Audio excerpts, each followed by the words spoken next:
সাংবাদিক ও তার পরিবারের উপর হামলার অভিযোগ উঠেছে।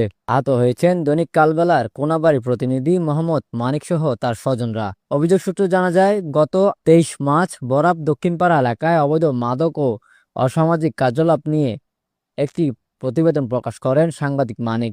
এরপর থেকেই অভিযুক্ত রিয়াজ মাহমুদ তালুকদারের সঙ্গে তার বিরোধ সৃষ্টি হয়। 24 মার্চ দুপুরে কোনাবাড়ি যাওয়ার পথে কালিয়াকৈরের মধ্যমপাড়া বেগমপুর কলেজ গেট এলাকায় তার পথরোধ করে রিয়াজ মাহমুদ তালুকদার ও তার সহযোগীরা।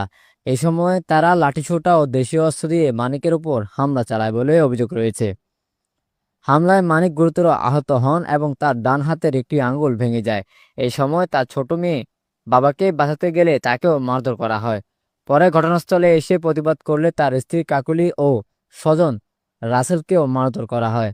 অভিযোগে আরও বলা হয়, হামলাকারীরা মানিকের কাছ থেকে মোবাইল ফোন, নগদ টাকা ও স্বর্ণ অলংকার ছিনিয়ে নেয়।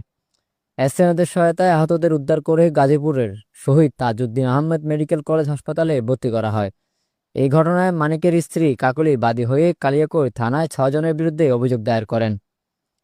ভুক্তভোগী সাংবাদিক মানিক এই হামলার সুষ্ঠু বিচার দাবি করেছেন। পুলিশ জানিয়েছে, অভিযোগটি গুরুত্ব সহকারে দেখা হচ্ছে। এই চল না বার্গার খাই। I'm on diet. তাহলে ফুচকা খাই। ডায়েটে আমি। ডাইটে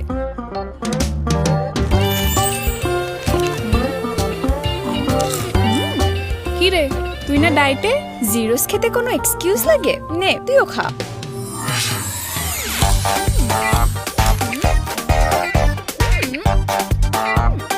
Zero excuse for prawn zero chips. দৈনিক সময়ের ডাক অনলাইন মাল্টিমিডিয়া।